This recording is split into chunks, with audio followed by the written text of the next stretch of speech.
Hello there, have a good day. In this episode, Andy Wilman is going to check out some muscle cars competing in the so-called Silver State Classic Challenge. Enjoy!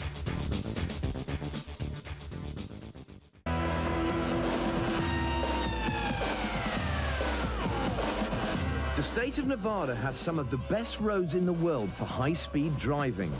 But the only trouble is, their idea of a high speed is 65 miles an hour. Not a good idea. But tomorrow, on this particular highway, for one day only, they're going to raise the speed limit to whatever you want. 150 miles an hour, 200, 200 plus.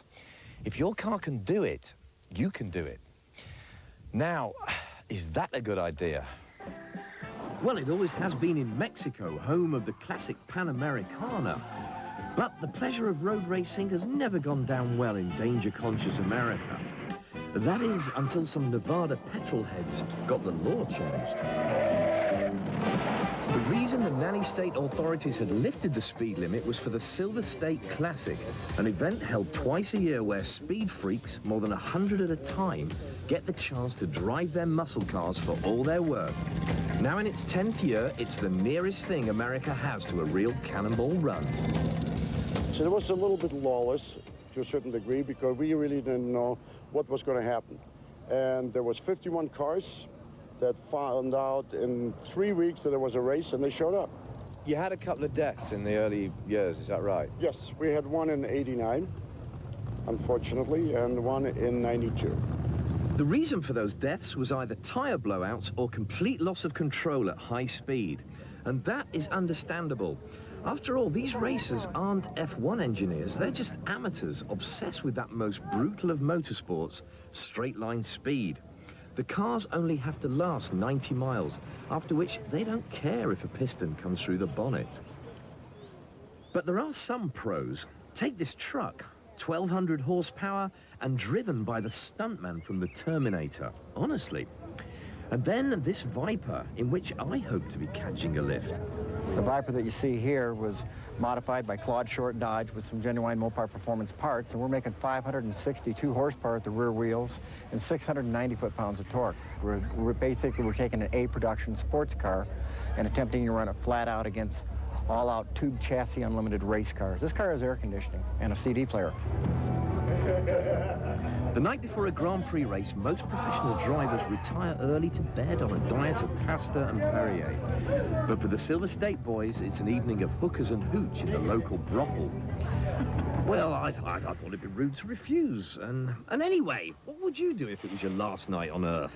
Oh, where's that car?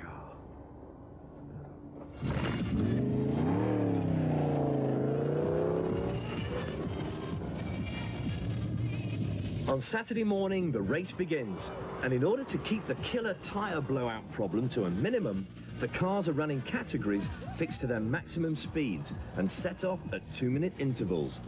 But the top drivers don't have any speed limits, and in this class, there's only one man to beat.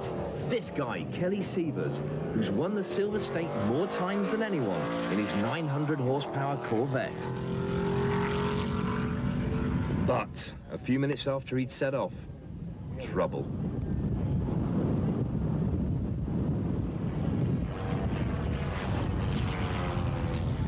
This was what was left of Kelly's car after a blowout at the rear. A few days before the race, the road had been resurfaced and some of the drivers had complained it would be too harsh for the massive speeds.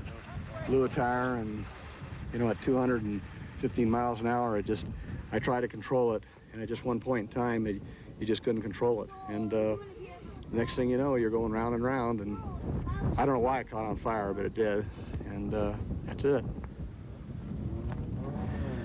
Sadly, the organizers had to put the brakes on us. The course was reduced to a paltry 4 miles, and on such a stretch, the best we could manage was 175. Still, I'm alive to tell the tale, and these guys will be back to do it all over again. Because if you come to Nevada, you know you've got to gamble. Thank you for watching.